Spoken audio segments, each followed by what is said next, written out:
በዕለተ ማክሰኞ የአሜሪካ እንደዚሁም የዩክሬን ባለስልጣናት በሳዑዲ አረቢያ ከሩሲያ ጋር የሰላም ስምምነት ለማድረግ የሚያስችላቸውን ውይይት አድርገው ነበር። ሀገሪቱ ለዚህም የሰላም ውይይት የተመረጠችበት መሪው ልዑል መሐመድ ቢን ሰልማን ከሩሲያው ፕሬዝዳንት ፑቲን እንደዚሁም ከአሜሪካው ፕሬዝዳንት ዶናልድ ትራምፕ ጋር ባላቸው ጠንካራ ግንኙነት እንደሆነ እየተነገረ ይገኛል።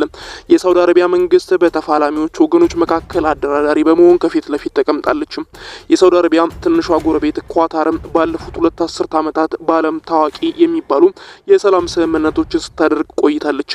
በእስራኤል እንደዚሁም በሐማስ መካከል በጋዛ በአሁን ያለውን የተኩስ አቁም ስምምነት በማስተባበር የመሪነት ሚና የተጫወተችው ሲሆን ከዚህም በፊት ሌሎች በርካታ እርቀኖችም በመፈጸም ከፍተኛ የሆነ ስም እንዳላት ይታወቃል።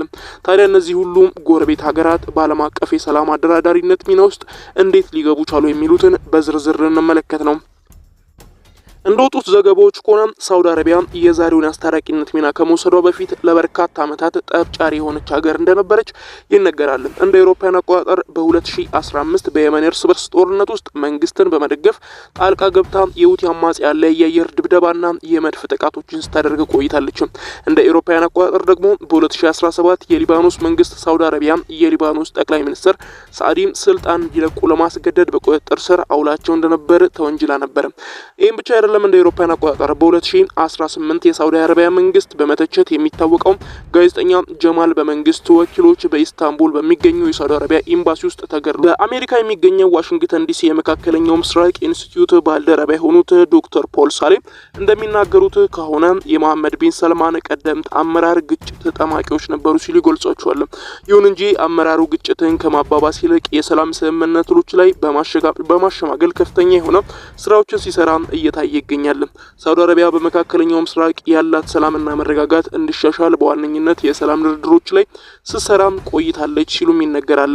መቀመጫውን በአሜሪካ ያደረገውና በመካከለኛው ምስራቅ ጉዳዮች ላይ ያተኮረው የዋሽንግተን ኢንስቲትዩት ባልደረባ ኤልዛቤት ዴንት ስትናገርም ይህ በነዳጅ መላክ ላይ ያለውን ጥገኝነት ለማቆምና በአዳዲስ የምጣኔ ሀብቶች ዘርፎች ላይ በማዳበር የውጭ ንግድን ለማሳደግ እንደዚሁም ለሀገሪቱ ከፍተኛ የሆነ ጥቅም ያለው ጉዳይ ነው ስትል ትናገራለች። የሳዑዲ አረቢያ በመካከለኛው ምስራቅ የሰላም ማስከበር ታሪክ በርካታ አስርት ዓመታት ያለፉት እንደሆነ ይነገርለታል።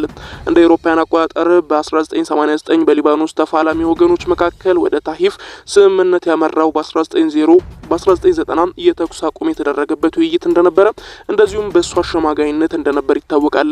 ይህም በሀገሪቱ ለ15 ዓመታት የዘለቀውን የእርስ በርስ ጦርነት እንዲቋጭ ያደረገ ጉዳይ ሆኗል። እንደ አውሮፓውያን አቆጣጠር በ2007 በሁለቱ የፍልስጤም ቡድኖች ሐማስና እንደዚሁም ፈታህ መካከል የነበረውን ፍጥጫ ያስቆመ የመካ ስምምነት እንዲደረግም አድርጋለች። በቅርቡ በልዑል አልጋ ወራሽ መሐመድ ቢን ሰልማን መሪነት የሚደረገው በሳዑዲ አረቢያ እንደገና የሰላም አደራዳሪነት ሚናውን እየተጫወተ ይገኛል። በ2022 ጀምሮ በየመን ከሚገኙት የሁቲ አማጽያን ጋር የተኩስ አቁም ስምምነት ለማድረግ ሙከራም ስታደርግ ቆይታለች። በሱዳን ግጭቱ ተሳታፊ በሆኑ ሀገራት ወታደራዊ አዛዦች መካከል ለረጅም ጊዜ ሲካሄድ የቆየ ውይይት በሀገሪቱ ይስተናገዳል ተብሎ ይጠበቃል።